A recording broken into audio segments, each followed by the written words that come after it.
연애에 있어서 싸움은 청신호인가 아니면 적신호인가?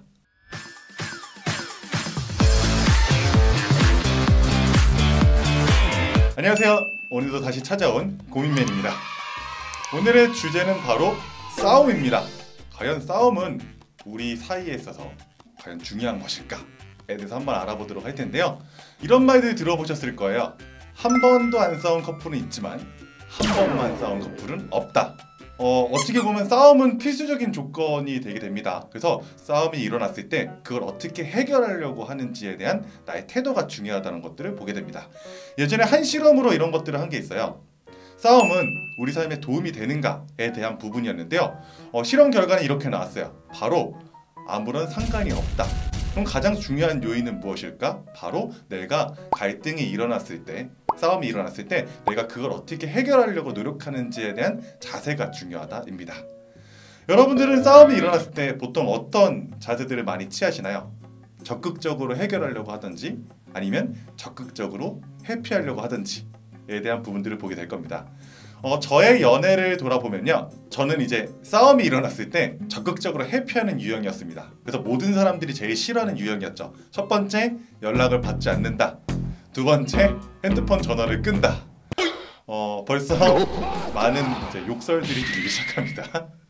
그래서 이틀이 지난 뒤에 궁금해서 이제 핸드폰을 켜게 되면요, 두 가지의 답장이 와 있죠. 욕설과 우리 헤어져. 그래서 저는 당황한 나머지 빨리 다시 연락을 해서 관계를 다시 유지하려고 대처를 하게 됐지만 결론적으로는 헤어지게 되는 경우들을 많이 겪게 됩니다. 갈등에서는 저처럼 회피하는 사람들, 그리고 적극적으로 타협하려는 사람들, 그리고 관계를 계속해서 유지하려는 사람들이 존재하게 됩니다. 전 유형을 총 4가지로 한번 나누어 볼 텐데요. 첫 번째는 회피형입니다. 이 회피형은 모든 상황이 닥치게 되면은 자꾸 그 상황을 도망가려고 하는 사람들입니다. 이 사람들과 대화를 하려면 너무 한 번에 많은 것들을 쏟아내려고 하면요, 이 사람들은 부담을 느끼게 돼요. 그래서 최소한의 짧은 시간 안에 작은 것부터 차근차근 시작해서 해결하려고 노력하는 모습들이 필요하게 됩니다. 두 번째는 관계 중심형들이에요. 그래서 어떤 것들에도 잘 받아주시는 분들이 있습니다.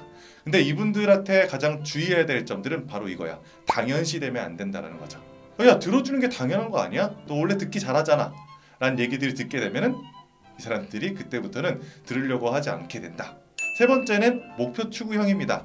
이 목표 추구형들은 싸움에서 자신이 이익을 얻으려는, 이겨내려는 분들이 바로 이런 유형들입니다. 그래서 연애에 있어서 이기고 지는 게 뭐가 중요하냐? 하지만 이분들은 중요합니다. 그래서 말하기보다는 이 사람의 상황을 이해하려고 들어주는 노력들이 필요하고요. 이런 노력들이 계속될수록 이 사람들은 이 친구가 내 얘기를 잘 들어줬네? 그럼 나도 이 친구의 의견을 한번 들어볼까? 라는 상황으로 바뀌게 되면서 대화가 조금 더 수월해지는 것들을 볼 수 있습니다. 네 번째는 타협형인데요. 이 타협형은 아주 좋은 형이죠. 그래서 우리가 지금 두 개의 문제점을 객관적으로 분석해서 앞으로 나아갈 수 있는 방향들을 계속해서 추구하는 방향입니다. 자, 그럼 갈등은 어떻게 잘 해결할 수 있을까? 제일 중요한 거는 소통, 바로 대화를 하는 것이죠. 이 대화를 할 때 어떤 것들이 가장 중요하느냐 보게 되면요, 옛날에 이제 소크라테스와 고대 철학자들은요 7가지의 대화 수칙을 정하고 이제 토론 토의를 진행했다라고 얘기를 하게 됩니다. 이 7가지를 모두 지키긴 힘들지만 최소 이 2가지만 지켜준다면은 갈등을 조금 더 쉽게 해결할 수 있을 거라고 생각됩니다. 첫 번째, 상대방의 말 끊지 않기. 두 번째, 인신공격하지 않기입니다. 싸움을 하다 보면요, 주제와 벗어난 이야기들을 많이 하게 되는데요, 바로 이런 얘기들이죠. 야, 넌 항상 그런 식이야. 야, 네가 항상 그런 식이니까 맨날 싸우는 거야. 야, 그래서 말하지 마. 넌 항상 똑같아. 라는 것들. 이런 것들을 듣게 되면은 나는 내가 언제 항상 그랬지? 라는 생각들을 하면서 갑자기 저도 열이 많이 올라오네요. 그래서 그렇게 되면서 대화를 더 이상 이어나갈 수 없는 것들을 보게 됩니다. 내가 이 싸움을 통해서 이 사람을 이기고 싶은 건지, 아니면 이 사람을 이해하려고 하고 해결하려는 의도를 보이는 건지에 대해서 생각해 보시고 들어가는 것도 중요합니다. 갈등 유형들을 살펴보았는데요, 여러분들은 어떤 유형에 해당되십니까? 그리고 여러분들의 상대방들은 어떤 유형에 해당되시는 것 같습니까? 연인 사이에 있어서 싸움은 청신호일까 적신호일까에 대한 해답은 청신호와 적신호는 중요하지 않다. 가장 중요한 것은 바로 내가 갈등을 어떻게 해결하려는 태도이다. 그래서 그 해결하려는 태도에 의해서 그 갈등들이 적신호가 될 수도 있고 바로 청신호가 될 수도 있을 거라 생각들을 하게 됩니다. 자, 정리해서 다시 알려드리게 되면요.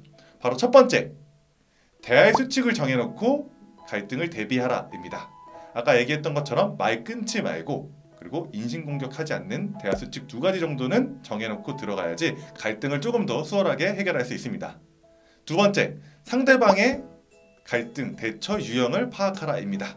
모든 사람들이 나와 같지는 않습니다. 그래서 한 번에 풀어서 해결하려는 사람들이 있고 천천히 단계별로 풀어서 해결해야 되는 사람들이 있습니다. 그때마다 유형에 맞는 대처를 하시기 바랍니다. 갈등과 스트레스는 떼어놓을 수 없는 관계입니다. 스트레스도 좋은 스트레스, 그리고 나쁜 스트레스가 존재하는 것처럼 갈등도 나쁜 갈등들을 조금 더 좋은 방향 쪽으로 이끌어가는 것들은 어떨까요? 그러다 보면 연인 사이도, 부부 사이도, 친구 사이도 조금 더 돈독해지는 계기들이 되지 않을까요? 자, 오늘도 뻔하지만 뻔하지 않고 가볍지만 가볍지 않은 고민들로 함께 해봤습니다. 이 시간에도 싸우고 있는 여러분들 화이팅입니다. 싸워서 이기세요.